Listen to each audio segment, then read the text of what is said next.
Hello বন্ধুরা, আজকে তোমাদের সামনে নিয়ে এসেছি এই যে গুড়ি দেখতে পাচ্ছ, ইলিশ মাছের ছোট ছোট গুড়ি বাচ্চা। এগুলোই আজকে রান্না করে দেখাবো। মাছগুলো হলো বেশ সুন্দর গাইস, কারণ আমার চোখে দেখা সব থেকে সুন্দর মাছ হচ্ছে কি ইলিশ মাছ, আর পছন্দের মাছ হচ্ছে কি ইলিশ মাছ। যাই হোক, মাছগুলো কিন্তু ধুয়ে কেটে পরিষ্কার করে হলুদ গুঁড়া, মরিচ গুঁড়া, লবণ আর সামান্য পরিমাণে চালের গুঁড়া দিয়ে একদম আলতো হাতে মাখিয়ে নিতে হবে।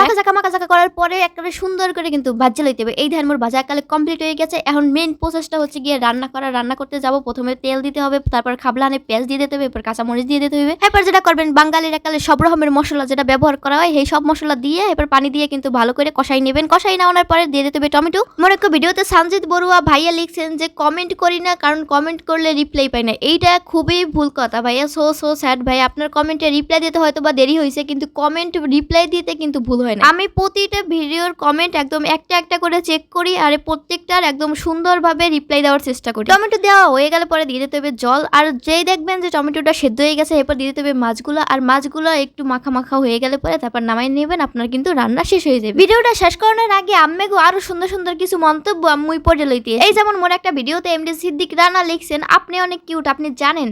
হাসানি, সত্যি জানি ভাইয়া, ধন্যবাদ। মোর একটা ভিডিওতে জিকে ঘোষ ভাইয়া লিখছেন, খুব সুন্দর, নয়া বউ লাগে। হাসানি কিতা, আসলে ভাইয়া আপনার মনে হওয়াটা একদম ঠিক কথা। মুই আসলেই নয়া বউ। মুই চেষ্টা তো করি হগলটির মন্তব্য তুলে ধরার, কিন্তু সম্ভব হয়ে ওঠে না। আপনিও মন্তব্য করতে থাকেন একটা না একটা ভিডিওতে, আপনার মন্তব্য মুই ঠিকই তুলে ধরবো। আপনি মন খারাপ করেন না, মন্তব্য করতে থাকেন। আপনার মন্তব্য দেখে কিন্তু মুই খুবই খুশি।